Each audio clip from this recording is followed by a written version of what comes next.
Trevor Engelson's, Meghan's first husband, previously had this operation, which would mean, of course, that she was unable to give birth to a child herself. Something doesn't add up about Meghan Markle right now. At the exact moment King Charles III is being welcomed with full ceremony in Washington, D.C., projecting power and control, there are whispers that something very different is unfolding behind the gates of Montecito. No statements, no appearances, just silence and a pattern that insiders say feels off. So the real question becomes, while the world watches the king, what's happening to Meghan Markle off camera? The only person who can really clear this up outside of Meghan herself is Trevor Engelson, who until this point has kept a total dignified silence, despite the fact that Meghan treated him so appallingly, even sending back their engagement. Before we go deeper, hit subscribe, because if this pattern keeps unfolding the way it seems to be, the next update might change everything.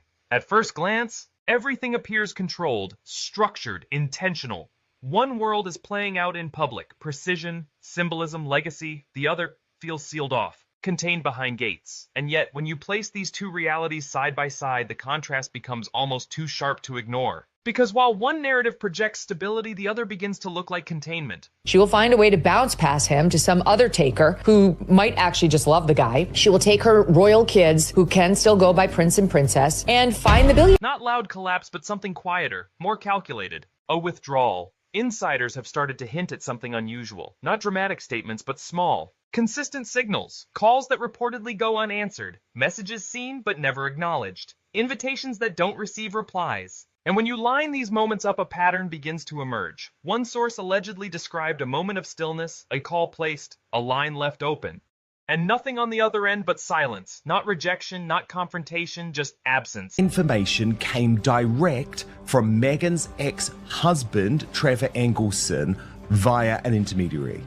And obviously Trevor Engelson is a very successful TV producer. He now has his own family. He's very happy. He's moved on. He has put Meghan behind him. He probably is not interested in people bringing up his past relationships. And sometimes that's louder. Inside that environment, you can almost picture it: dim lighting, late hours, the same rooms revisited again and again, the repetition, the waiting, the uncertainty. What happens when control, something carefully built over years, starts to slip quietly without warning? Sources don't describe chaos. They describe tension, stillness, a kind of pressure that builds not from noise, but from what isn't happening. And then there's the factor no one seems to speak about directly, but everyone circles around. She married for money. It's very clear she bagged the elephant. She was thrilled. She became a, quote, princess. Well, you can...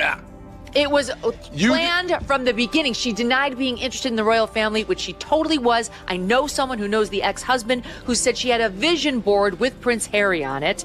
And before they met? Yes. And she wants to That's pretend. impressive. You got to admit that is impressive. She nailed it. A name that keeps resurfacing in whispers in legal discussions, in quiet speculation. Not a new player, not an outsider, but someone from before the narrative was ever finalized. And what insiders are hinting at is that this individual may hold something far more dangerous than opinion context, old timelines, unfiltered records, moments that were never meant to be revisited. And if that's true, this isn't just a PR challenge, it's something deeper, something structural. In Bethany Frankel's latest brutal takedown of Harry and Meghan, and you remember Frankel, very good friends with Lauren Sanchez, but also a former star of the Real Housewives of New York, has opened up for the first time about her secret relationship with Meghan's ex-husband, her first husband, Trevor Engelson. And you are not going to believe what Trevor said to Bethany Frankel about how Meghan was going to snare Harry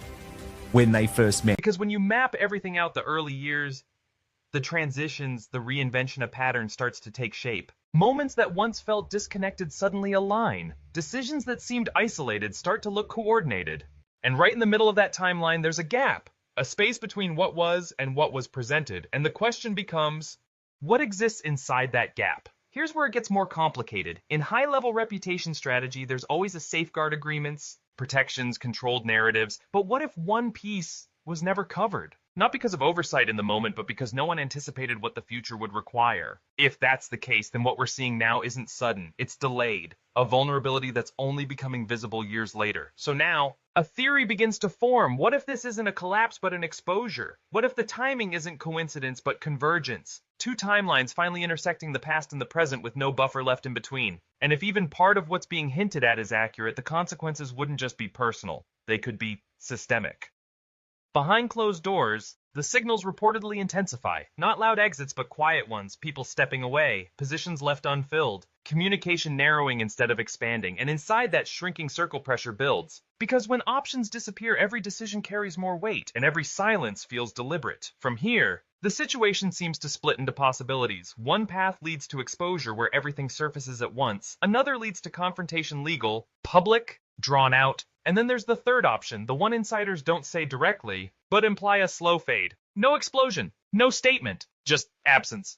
And maybe that's exactly what makes this entire situation feel so deeply unsettling. It's not just what's being said right now, it's the feeling that something has been sitting there the whole time, quiet, unnoticed, almost deliberately ignored. Because beneath all the noise, there's one detail, small enough to slip past most people, subtle enough to be dismissed when it first appeared. But now, it doesn't feel small anymore. It points back to a moment from the past, long before the current narrative ever took shape, before the headlines took over, before opinions were formed, before the story felt clear, an image, a record, a timestamp that doesn't quite align with the version that was widely accepted. And on its own, maybe it means nothing. But when you place it next to everything that's unfolding now, it starts to feel different, heavier, like a piece that was never meant to stand out but suddenly does. And if what some insiders are quietly suggesting carries any weight at all, then this may have never been about the present moment. It hints at something that may have been set in motion much earlier, something that didn't make sense back then but is starting to echo now in ways that are hard to ignore, which raises a more unsettling possibility. What if the story we've been following wasn't the full picture? What if it was only one layer, carefully presented, carefully maintained? Because now,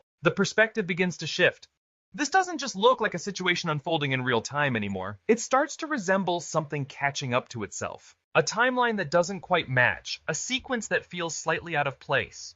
Moments that, when revisited, seem to carry a different meaning than they did before. And that's where the real tension builds. Are we watching something fall apart unexpectedly? Or are we seeing the moment where a long-held narrative begins to lose its structure? Because if it is unraveling, then the bigger question becomes unavoidable. Was this always inevitable? Or was there something intentional about how all of this was built from the start? People are beginning to notice patterns now. Connections that didn't seem important before. Details that once felt isolated, but now appear linked in ways that feel almost too precise to ignore. And maybe that's the most intriguing part. Not the obvious moments everyone is reacting to, but the quiet inconsistencies that are only now starting to surface. So what do you think? Is this just a natural breakdown or something that was always leading here step by step? And more importantly, what haven't we seen yet? Because if another piece comes forward and there's a growing sense that this won't just add another layer to the story, it could force a completely different way of looking at everything that came before.